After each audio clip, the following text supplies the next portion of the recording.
Ma prochaine panéliste, Madame Poulchéri Nomouzibi, vous allez plus aller dans justement le rôle qu'on peut jouer dans les processus de paix, les organisations. J'ai commencé par vous présenter. Donc, vous êtes consultante auprès d'organismes qui œuvrent dans le développement international et le maintien de la paix dans les pays africains. Vous êtes titulaire d'un doctorat en droit de la communication. Depuis plusieurs années, vous êtes impliqué dans les questions liées au genre et les opérations de paix, la communication stratégique, l'analyse et la gestion de l'information en zone de conflit ou post-conflit, les droits des personnes et le développement international. Au Cameroun, vous avez occupé des fonctions dans l'enseignement universitaire, la recherche et l'administration publique pendant près de 10 ans. Et vous avez été consultante internationale pour le Centre Pearson pour le maintien de la paix à Ottawa. Vous avez également travaillé à titre de consultante pour des organismes internationaux. Je vous cède la parole. Vous avez 12 minutes. Merci beaucoup. Merci pour la belle présentation. Je tiens tout d'abord à dire que ce n'est pas évident de prendre la parole après d'excellentes présentations. Je vais faire de mon mieux, être très, très, très brève, vu le temps qui nous est imparti. Et je tiens tout d'abord à remercier la COSI, le CQFD. Je suis chez moi. J'ai énormément milité au sein de la COSI, du CQFD et dans le réseau des groupes de femmes ici au Québec, depuis mon immigration au Québec il y a plusieurs années. Et je commence par dire, je l'ai déclaré en 2009 lors d'une émission à Radio-Canada, que la paix en Afrique passe nécessairement par les femmes. J'ai eu des appels, j'ai eu des messages en disant « Chérie, tu exagères, c'est un peu trop extrémiste ». J'ai dit « Mais non, non, non, la paix passe nécessairement par les femmes. En Afrique, dans les pays arabes, en Syrie, au Liban, un peu partout. Pourquoi ? Parce que c'est un élément central, non seulement de la société, mais également au sein des familles dans ces pays-là. Et avant de commencer, je dirais, et j'aime bien cette citation, que être homme avec un grand H, c'est précisément être responsable. C'est avoir honte face à une misère qui ne semblait pas dépendre de nous. Et le cas des conflits armés, des violences basées sur le genre, des femmes victimes de violences devrait interpeller tout un chacun, tout être humain et être au cœur vraiment de nos décisions. J'ai eu la chance d'être impliquée dans des formations dans certains pays en conflit et même post-conflit.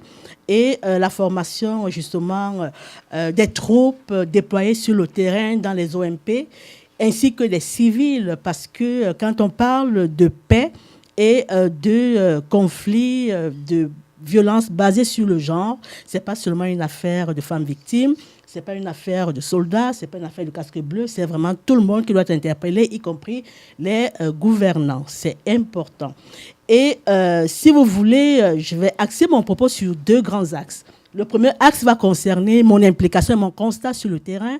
Et le deuxième axe, justement, sur les implications et le rôle joué par les organismes internationaux, y compris l'ONU. Mais je ne parle pas pour l'ONU. C'est vrai que j'étais consultante pour l'ONU, mais je vais juste faire un constat qui sera neutre en dehors du système en général. Alors, le premier axe concernant mon expérience et mes constats, il y a trois points principaux que j'aimerais vous partager. Tout d'abord, ce qu'on appelle de nos jours la sécurité humaine versus la sécurité de l'État. Quand on parle de femmes victimes de violences, on pense à la sécurité humaine. Et le PNUD a été l'une des grandes organisations internationales à mettre l'accent et à mettre la sécurité humaine au cœur de certains de ses programmes et projets. Et le deuxième point que j'ai constaté sur le terrain, que ce soit au Mali, en Haïti, au Bénin, un peu partout, au Niger, c'était justement la protection des civils. Quand on parle de protection des civils, on pense nécessairement aux femmes victimes de violences, on pense nécessairement aux personnes vulnérables, on pense nécessairement à toutes ces personnes qui sont un peu les oubliées de la guerre et qui sont instrumentalisées et utilisées comme armes de guerre. Parce que le viol actuellement, c'est une arme de guerre, que ce soit à Bukavu, que ce soit à Goma, que ce soit un peu partout. Et c'est une thématique assez grave. Et le troisième aspect que je tire de mes expériences sur le terrain, c'est un peu, si vous voulez, les engagements internationaux, le fameux droit d'ingérence versus les engagements de la communauté internationale et le cadre normatif international des OMP. OMP, Opération de maintien de la paix.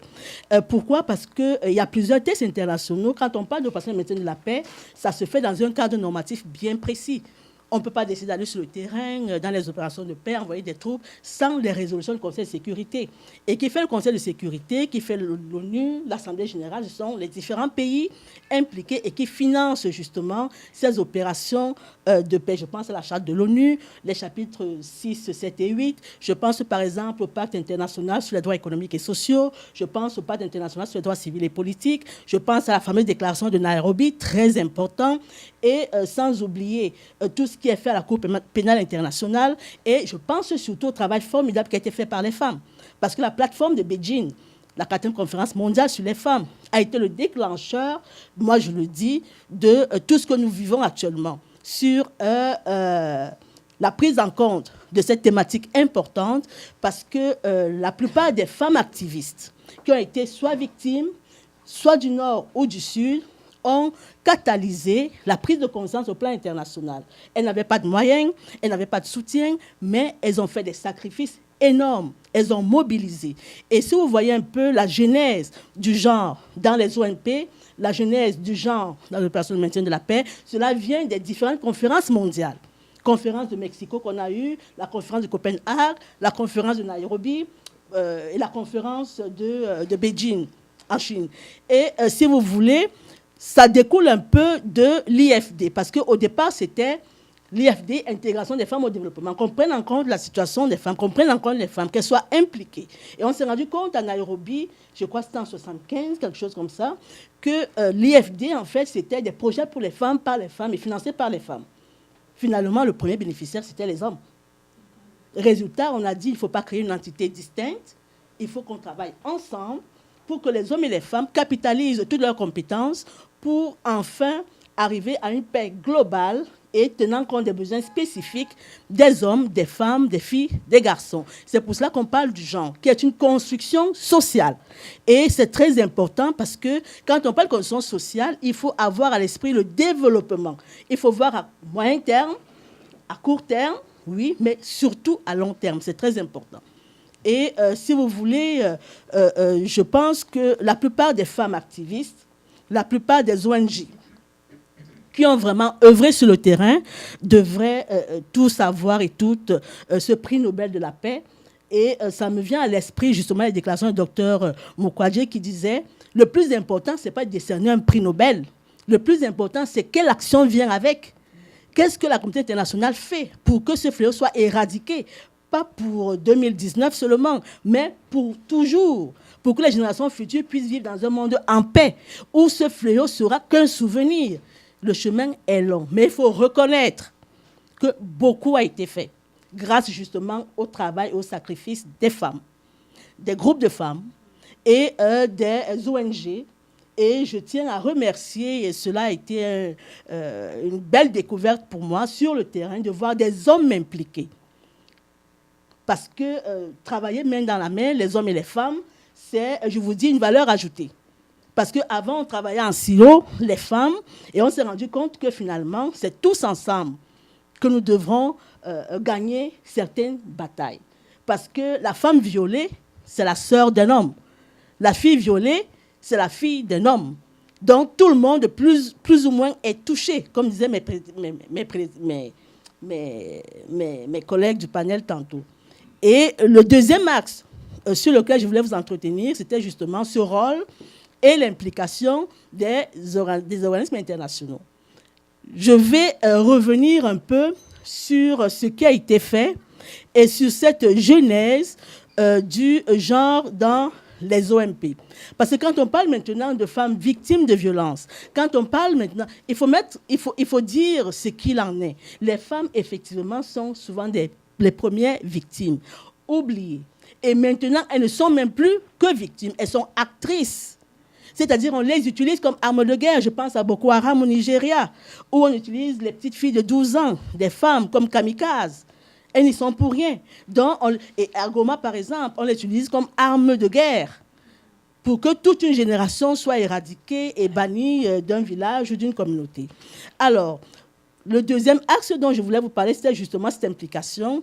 Et cette implication, je vais parler de cette implication, pas en termes d'éléments négatifs, mais en termes de solutions. Et avant de parler justement de l'implication des organismes internationaux, Tout le monde a à l'esprit ce qui s'est passé dans les médias récemment. Tous ces scandales sexuels. On parle maintenant du sexe pâte, ou alors sexe contre nourriture, sexe contre un médicament. Je ne cite pas les noms de certaines ONG ici présentement, mais c'était un fléau. Parce que quand on va sur le terrain pour aider, pour trouver des solutions et faire partie du problème, c'est déconcertant.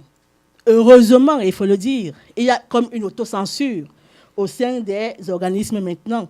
C'est-à-dire, on essaye un peu d'éradiquer le problème à l'interne et d'appliquer des sanctions. Donc, quand on parle de victimes de violences faites aux femmes, violences basées sur le genre, ce n'est plus seulement en termes de belligérants ou en termes d'acteurs dans ces conflits armés.